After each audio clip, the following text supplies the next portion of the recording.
we are switching a little bit from the blockchain and crypto to the metaverse, to a more educational area.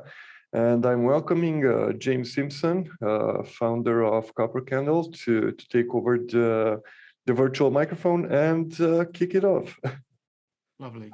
Thank you very much, Alex. Can you hear me okay? Yeah, perfect. Brilliant. So yes, my name's James. I'm from Copper Candle. Copper Candle is a creative technology company. We make virtual theatre and live experiences, things that can live in Unreal Engine or Unity. And what I'm going to talk to you about today is a project that we technically completed yesterday. It's actually going to finish tomorrow. It's part of an Innovate UK Audience of the Future funded bit of R&D to discover what you can get more fresh than this.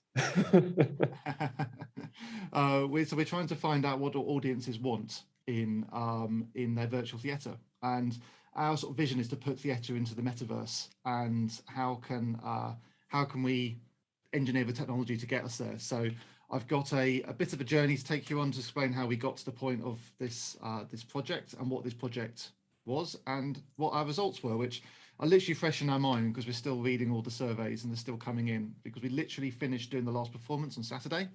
The project, we closed out yesterday with Innovate UK, and it formally finishes tomorrow. So this is hot off the press. You're the first people to hear about it. So I'm going to share my screen, share with you my PowerPoint. It's very visual, don't worry, not too many words, but I have got some nice graphs at the end if you like graphs. So I just have to say, yes, funded by Audience of the Future with Innovate UK. So the project really started about 10 years ago as a platform. What we're trying to do is to get data from the lighting desk, which is one of these, which is used in theatres all over the world to control and manipulate lights, sort of live on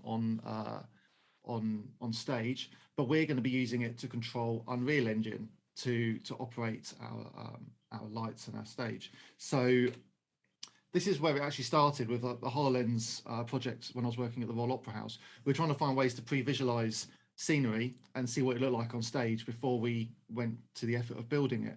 And a big part of this was to integrate lighting desk data so we could see how the lights looked and actually move the scenery around, which is really helpful when you're trying to design a show that uses this technology. We can just move the scenery around and see how it looks, using a tool that there's already, we already have in the venue, and we already have people now to use it. So rather than having to get a game developer in to move that object or to change the look of something, we were asked them to push it around with the lighting desk. And in this case, I was complementing that with a Surface tablet. During the pandemic, we took this a little bit further. We created an Unreal project that was a piece of theatre using exactly the same tools. This was Mel Brooks, the producers, if you know it. He takes the mick out of Hitler in one of the scenes, which is why this, if you're wondering why there's Nazi Germany on my screen, it's a spoof. And we produced about 8 or 9 pieces of music from the show with a group of actors. We pre-recorded video content and put it onto a stage, which was in Unreal, and we had all of this content controlled live via the lighting desk. So this is essentially a computer game with real content running live. And we started to think, that's interesting.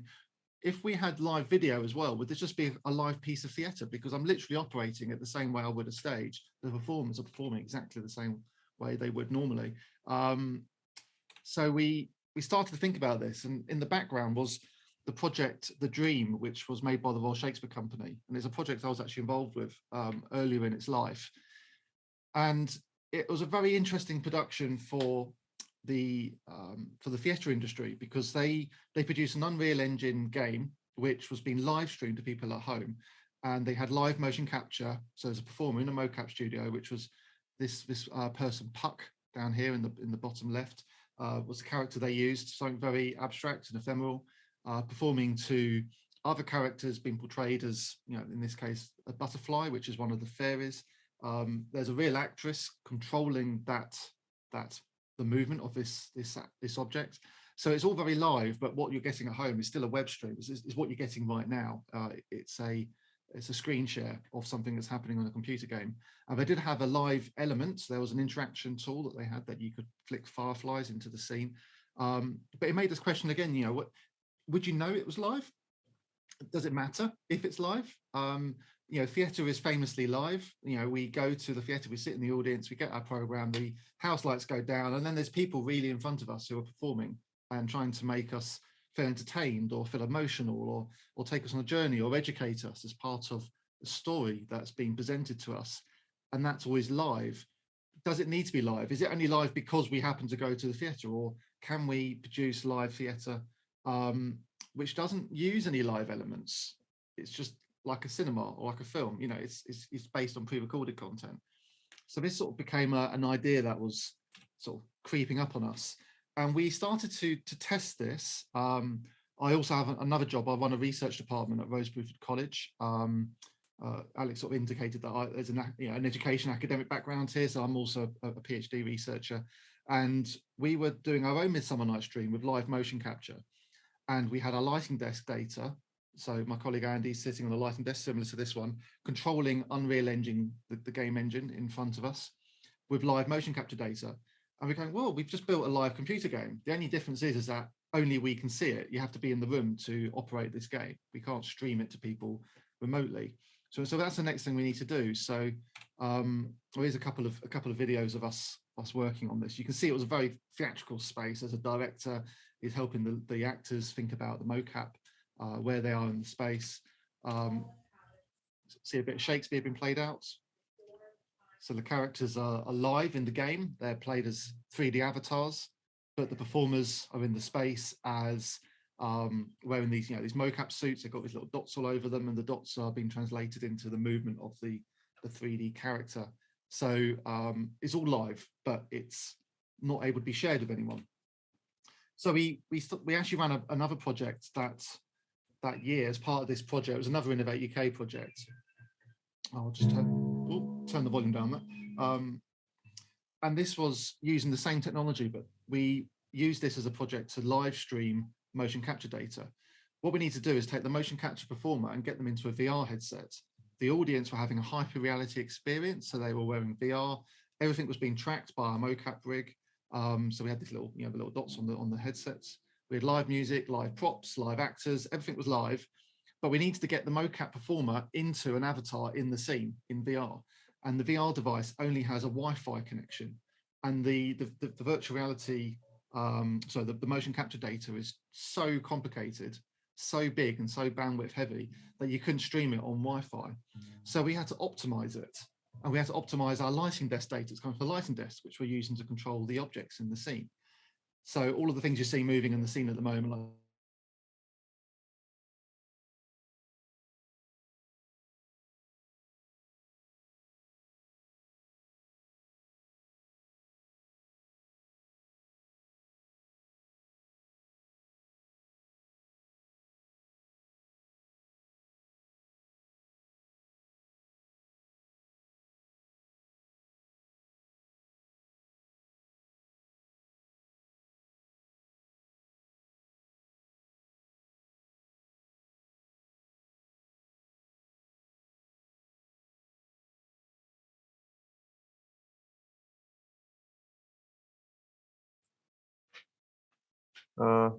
James, I think you're stuck.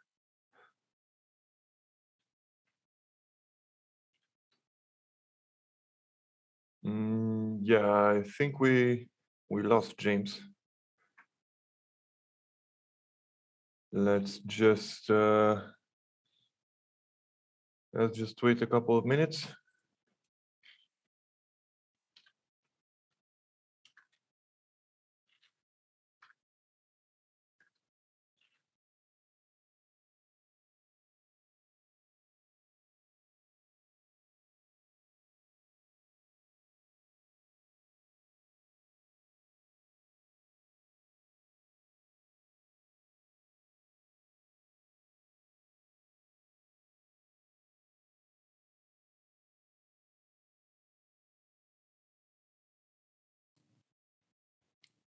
Hi, well, I'm really sorry about that. I don't know what's happened to my internet connection, but I'm back. Okay, perfect.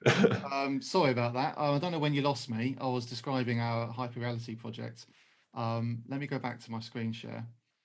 My office has this really, really curious thing where it knocks my Wi-Fi out about every 3 hours if I'm on Zoom calls, and I've been on Zoom calls all morning. So That must have been what happened there, right? So yes, I was describing the hyperreality experience and how we had to optimize and create a Wi-Fi-able network protocol for streaming lighting desk data and motion capture data into VR headsets. So with this, we then had the ability to be able to create live streamed virtual events. So we could give somebody a computer game and stream motion capture data and lighting desk data, which we can use to control any parameter in that game. So that's, change the sunset, we could change the speed of the clouds, we can change the shape and the objects or the look of any objects and material in the game, which means basically we can take control of anything to do with that game, but we can do it live. So how useful is that? So the proposal we made for this project was we're going to discover the need for liveness in virtual theatre and live events. And we proposed that we were going to create a research project where we would ship an app, an Unreal Engine game app to 100 or so participants. They would watch a piece of live theatre on this. And we had 2 performers in the space. This is the room next door to where I am at the moment in our office. And these 2 performers were wearing mocap suits. We had lighting desk data being streamed from the lighting desk here, and people would watch this piece of theatre that was live. But because it was a research project, we were playing some tricks on the audience. We were doing some clever little research tactics to test whether an audience noticed if something was actually live or not. And there's moments in the show where we flipped to pre-recorded content and didn't tell them. And at the end, we were asking them, what did you think? Did you enjoy this moment of the show? Did you enjoy that moment of the show? To try to see if people would actually notice if something was live or not.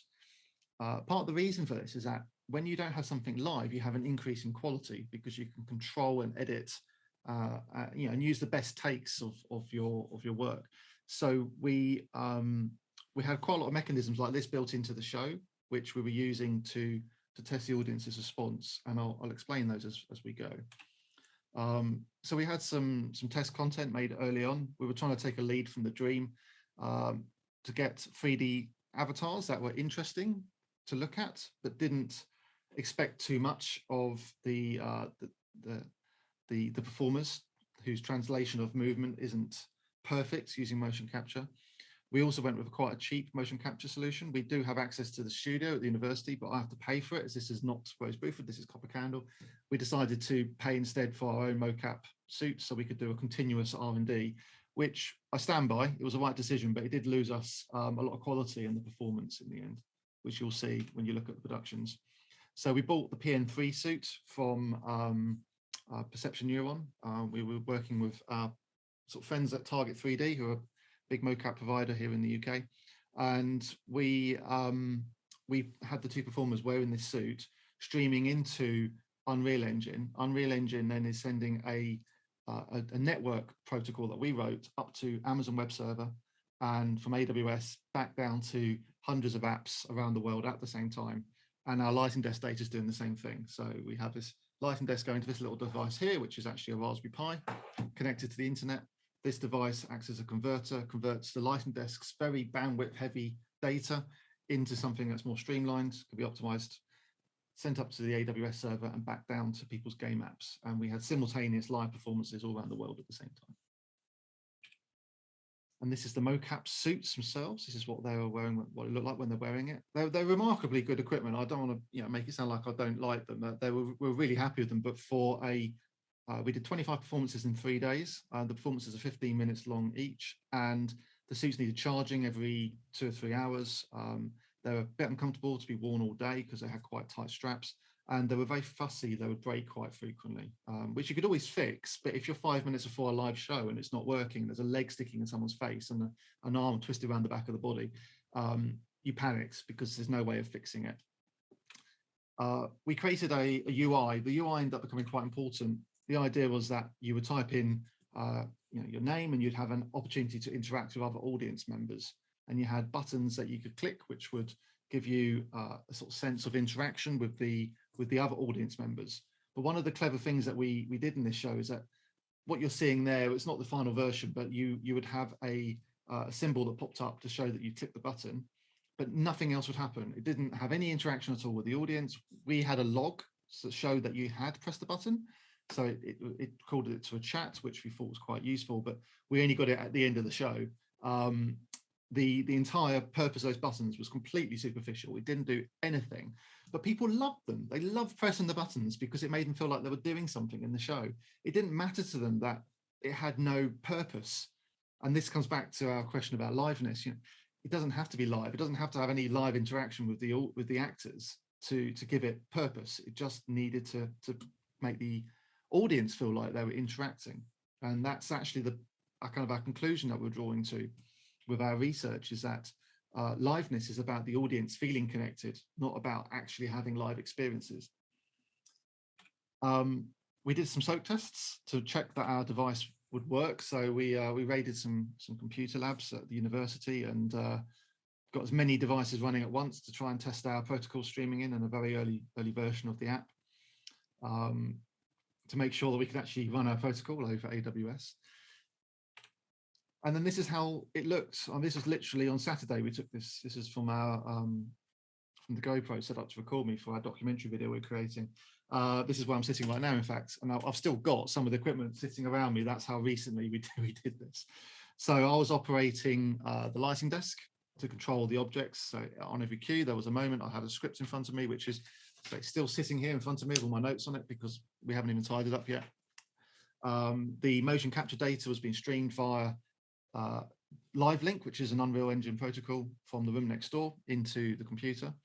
And you can just see on the right hand side of my screen is a recording of the some pre-recorded mocap data. So there was times when we'd switch the feed from the live data to the pre-recorded to see if the audience would notice. And we also had a sound desk running, which was taking live mic data, and we had to create a way of streaming live voice data into the game engines remotely as well. And you can see I had to wear about 3 different headsets because I had to listen to audio. I had to listen to the laptop's audio with the relay feed coming from the laptops of the audience, not just the one that's live. I had the comms so I could talk to the director in the other room. It was a busy session. So here's our sort of our findings from the project. We had 58 responses on the survey. But we also had data collected from the logs of people's interactions. So we know that they really enjoyed using the buttons for voting. And we had what we call a non-linear narrative, which is quite common in games. Mass Effect made it quite famous as a game because they had different outcomes depending on your choices in the game.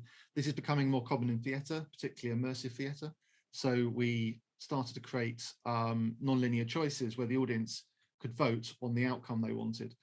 But we weren't giving them the outcome they chose. We already had a predetermined outcome, but they felt like they had choice. And that feeling of choice was more important to them than whether or not we actually gave them the choice they asked for. So it's a really interesting conclusion, again, that audiences, that they're quite happy to willingly suspend their disbelief, as we say in theatre, so that we can be absorbed into the story and feel like we have some sort of agency over it. So our demographic was fairly neutral. I've never had such a perfect gender split. The only thing that made it more perfect is if the prefer not to say section, the green section, was split equally between male and female. But we had a nice group of ages and a nice split of theatre and gamers, which, being a theatre piece delivered in a computer game, we knew we'll get a bit of both coming to see this show. We were very interested in the audience connectedness and how the audience felt as part of the show. So I just realised I've lost the bottom line of my conclusion there. I'll tell you what it says. The conclusion was that the audience felt less connected with this piece than they do normally in live theatre, but they enjoyed the voting and the non-linear moments, the ability to chat with people, which actually is something you don't do in theatre anyway. When you go to see a piece of theatre, you suffer the rest of the audience. They're necessary. If you sat in an auditorium by yourself, you'd hate it. But equally, when you're sitting in a show, we're all quite self-centered. We want to watch a show that's really tailored towards us. We don't want somebody in front of us moving around and singing along or dancing. We want them to just sit there and watch and let us enjoy it. And we were able to do that because we actually had moments in the show where, for some performances, only one person turned up, but we made it feel like there was a massive audience of people by the use of the language in the show and the way we were using the chat and the tools to simulate a larger audience. and those people's individual survey responses showed how much they enjoyed being with the rest of the audience. Well, you're on your own, you didn't realize, right? So it's a really interesting conclusion as well, that, you know, audiences are quite happy to be hoodwinked into thinking there's an audience. I talked about voting, so let's just explain how that worked. This is just a little clip of a voting moment in the show. Yeah. If you want the walls to be changed to yellow, vote banana. If you want to change the walls to red, vote apple. If you want to change the walls to purple, vote pear. And you can see that people haven't even started responding yet. We've had one response, but we've already predetermined that the response is going to be purple. Here, but the number one is for purple. So we knew that the response was always going to be purple. And this, oh, let's stop talking. Oh.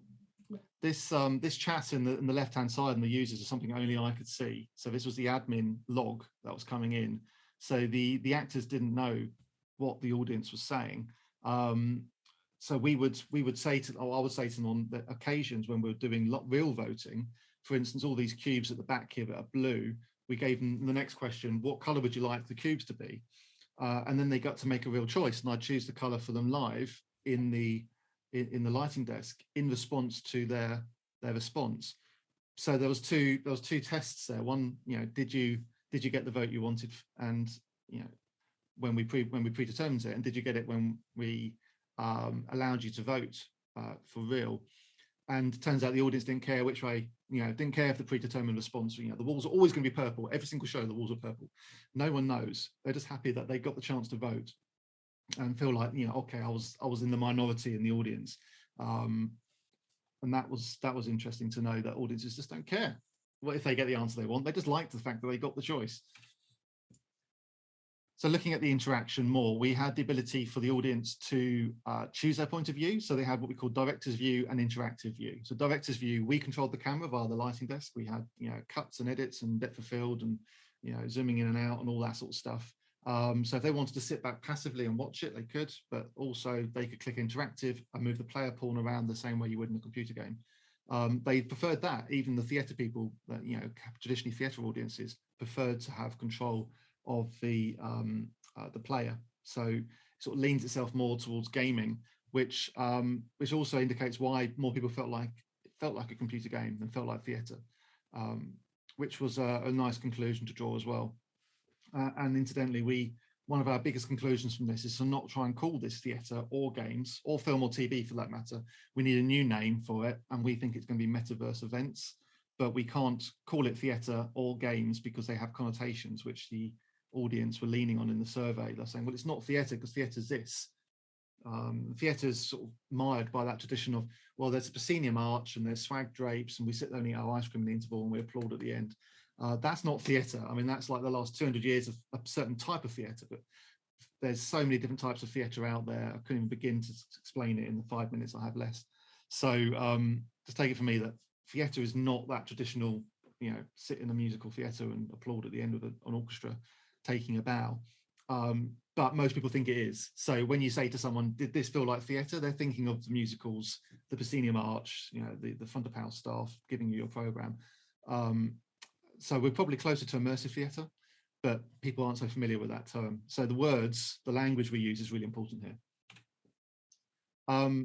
And asking the audience if they noticed that their voting didn't give them the conclusion they wanted, no one knew. I mean, well, 25% of the audience felt they did, but most people were quite happy in the qualitative responses we got. People who, you know, wrote a response about what they felt. They believed that the votes were successful because they made them feel like they had a choice. And when they found out in the survey, we revealed to them that they were being cheated of a real response. They said, we don't mind. We don't mind that there was fake motion capture. We don't mind that the votes were fake, because I enjoyed it at the time. It was entertaining to feel like you had a vote. So that makes it easier and cheaper for us to produce future theatre events, because we don't need to have to create live options for everything. We don't have to create 3 alternative endings. We just give them one and tell them there's a choice of 3. It's cheaper for us to make, and the audience still gets the response they want. overall, the experience was very successful. They actually said some nice things about it, but we did produce a story which was designed around the research and not around audience enjoyment. So there was quite a lot of criticism of the story, but we were expecting that. The important thing for us is that we tested the quality research to understand if audiences wanted liveness or not. And here's a couple of the qual responses that we got. I like this one. I just wanted to be entertained. Doesn't matter if it's mixed or not. And that's referring to the mixed mocap being live or pre-recorded. I think people are kind of forgiving of the illusion. You know, if you go to watch a magician, you know magic isn't real, but you enjoy being entertained by magicians anyway who make you think something's real. And that's what we do in theatre, and that's what we were doing with this project, was presenting something that could have been real but isn't. And we end up concluding that, you know, life is better than live. So that, you know, make something look real, make something, you know, have believable people, real characters, real video, even if you can get it, is actually better than having something that is delivered to you live at that very moment, because people will connect to it better. I'll stop sharing. That's kind of the project we did. I mean, it was a really interesting project to work on, and the conclusion of our research part of it was that we don't need everything to be live to make it successful, but it's easy to produce if you didn't. Next steps now for our company is that we are going to launch this platform. We're calling it Copper House, and it's going to be the world's first virtual venue in the metaverse. It's at this point, it's going to be just an app that will be downloadable on iOS, Android, Steam, Oculus Quest, you know, any platform we can get it on, and we'll be doing live performances into it. You know, working with producers and partners from other theatre companies. But eventually, we hope it will become something much bigger and integrated into other platforms such as Fortnite and Facebook Horizons as well, maybe. So that's the roadmap out at the end of this project, and I hope that you know, you'll invite me back to EU Tech Conference again in the future to discuss what we do next. Thank you very much. Thank you as well, James. And maybe the upcoming panelists will take into consideration what you presented there and what you have in mind.